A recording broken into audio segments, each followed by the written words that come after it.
Ebusia, ene ma hwe video bi e social media na chese me bufu afu. MPP for okay, mo pese opposition na motena na. Chese enyeme bi koso amedwena ho amenti asa na mo ni panyi wo mo party ni. Ye friend de ben. Say Ghana jollof say wine jollof say DNT jollof na. Oya coward no ntimi mfa n'animu mpie sanse no ho signs. ND asembe mpa na ND kan ya. Wa busuyama kwa biom fambra Ghana Insem TV eso. Wonim send ye no oba na kire say video no o like here na we watch the wadwen comment section ni mo. Ge ya busuya oda screen yi so yi. Ya friend no Elomba na munim say o ye Kumawood actress and career no egu. Na mbeka ya after say NDA video aya na donko ata video ya e fa Samuel ba omye ho a na o kire mu say assembly papa kan Japan say oka Samuel ba omye aware begu no kan Japan be kan kire ono na donko ata no no yeren embra no mebeka when am so magana jollof any MPP social media phone bi react to na donko video no ye ne semasa wo de be a free ba no u front ma go entima me dim pipra agro na we na get here ye frɛ no Elomba ya no ye Kumawood actress and career egu ya inde ni nnuanu mu bi YouTube no ono de TikTok no CDD atem because we put the politics echi just mama be man the car na nka watwi but mama so share ye no on some matters of man the car na ebusuya abrantie bi amano a very nice response na me mpese mama mkasa na wani ntino message nyanto bo ase ne nyine mbo nwure mpongo tie nsem a abrante ndi atudwa na yewi a na yembra na yemetwetwe nkomo bi ewo ebusuya yenkombra Madam T Blade we mu nyina aka ho no magu Kumawu no se ma we mu nyina aka ho no magu Kumawu no o se de o se de MPP eni mpanifobia Madam T Blade o se MPP eni mpanifobia ye mpanifo ayewo nyabotre na menchiro ye mpanifo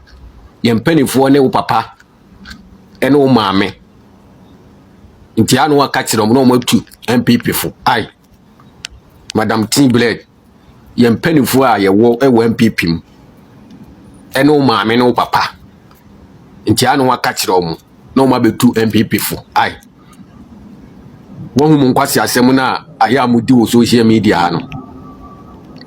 o si Ghana jollof ayeden di obi atem enya sem bia na obi kekan eno odi na atem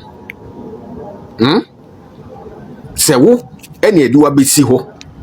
wo yo ba walefo o to okore me se wo wale wo yo ba walefo a wo tia wale ase ena obi di wa besi ho ade wonye twi ni ana mu ntitwi ana muntitwi ana ye twifo no wodi wani kura kasa kire ya yetiase o uyo ba walefo na wo no bi di wa besi wo se obi se wo hu security what I say wo hu security enti saadi enipa ne meka nkire no engu na sumu a eje ba adwen na wan kasa abadwen uyo ba walefo na wo tia wale ase enu bia besi wo se obi se wo hu asem secret bi wo ho nti sadia ye mekangu na sumu a ede ba adwen na obadwen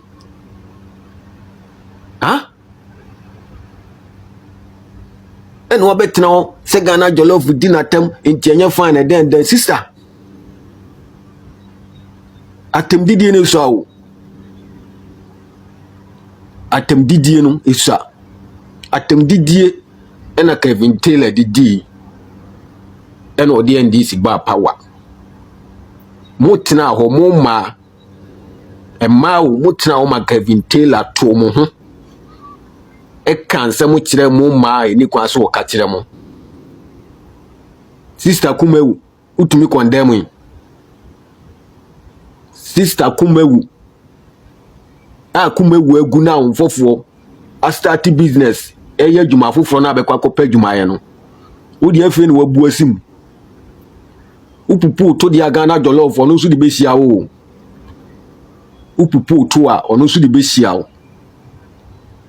mudi na nado ene Dr. Mahmoud Baomi atem na amanya obia sosomoso no se sia de mu pupu moto a mu de behia mo wata ase nti wo de pupu to na fa ko Ghana jollof wo ono so de behia wo on se na wabetena so obidi atem ya mo so obidi atem ya de me ya ne say like ase na nado ne Dr. Mahmoud Baomi esiso no ase na like omunika na ho ase na omunika na ho eni eti na nado ne Dr. Mahmoud Baomi atem obi antumi nkondemu etisi mu ne de enye etisi mu ne de enye sister team blade ko pe ba bi tena ko pensuo na ti ba bi ho kura na tena na pupu to de Ghana jollof aye wura de be hia wo men Canada obeye wo hu fi se pleko da techi mu no what as here nti ko pe ba bi na tena why ko pe ba bi na tena na nya de wo ka no ene ntumi mfa MPP ma power what as here enya de wo ka no ene ntumi mfa MPP ma power be ka kire se MPP eni mpanifo bia wo ye mpanifo no maame no papa ofo bla no metuefo ene sam Kwasia asem na mo besisi wo ma mo kekeka no na unim say impempi ne meka se nyansa dodo ho yi no ya na ejimie true nyansa dodo bia no ya na ejimie wo NDC ni a wo party a wo mu no nyansa fa wo mu ndru 5 wo bebuta say ade MPP no panyini bia ni wono mana NDC party mu ni panyini o mu ni panyini bia wo mu panyinfo ni nyina akọ panyinfo ni nyina akọ panyini bia ni wo aka mrante ne maba wa omugu ye a omumbo wi omumbo tei omo no mu nemu omeden omugum na mameka asem chiro na ti ase se your problem na tu obi fo abekire ye nyansa na nya wo a wo act wo Kumawood na o carry ya ne wo kan say wo acting skills no ewu no e na wo beba abekire yen nyansa fo nyansa esa se wonim nyansa nka wo acting career no kangu ene lewen mo aka beneza ma onye mo start ye no they are all on YouTube omugusu ye YouTube nana mamu akomonim ama ende amu TV programs omu ye ambassador deals the a lot of big companies. You are here on TikTok app no one wo so kura wo so awo me ka kire wo TikTok app no sa wo so na one look won sa wo so na de won ba form say ya you better drag it to the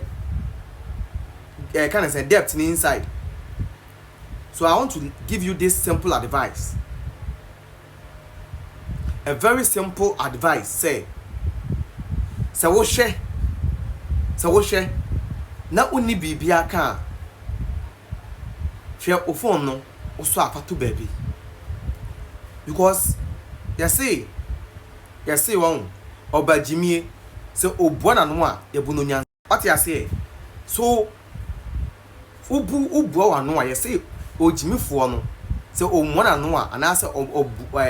like otona kana no tumu a ehu ne se onim nyansa, because depending kasai no ho adwen den woni trim eno ntina obi betimi a respect to the moment we be on a person na what jimisa na menim se what jimisa o, because ohun no he thought or she thought when you act unim nyansa, because o dress nice, you always look nice, you always look very presentable, and to ohun say bia o unim nyansa, not knowing say o ye belle na make catch up. So I want to send you this message. Say unyi wani sumpua enwie ya emfa ho be for the new patriotic party emu yensem mu wo nyansa bia fetu Kevin Taylor any NDC Porsche amofo esan say ye ka jimifo a me first grade elomba ti dem kan ye me say sɛ wonim nyansa fetu NDC Kwasia and Kevin Taylor and sa Miss JM ba and one of them page no so no fetu amofo so mo brefie no meso nyansa no mo nwane akokɔ the problem na to yafo a na nya wo yesi osono to form abiaboa eboni bi osono to form a aboa bia boni bi anka dey sanka aboa te se wo obetu nyansafo fo ameka asem kire wo social media say no enye obi ade awo unto phone mo obi and you can't tell what someone to post. It's the feel say you live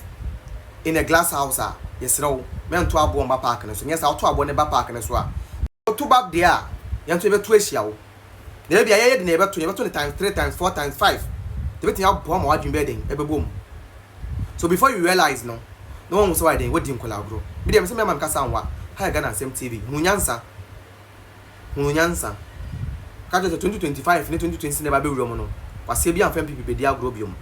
mo ne nda honom elomba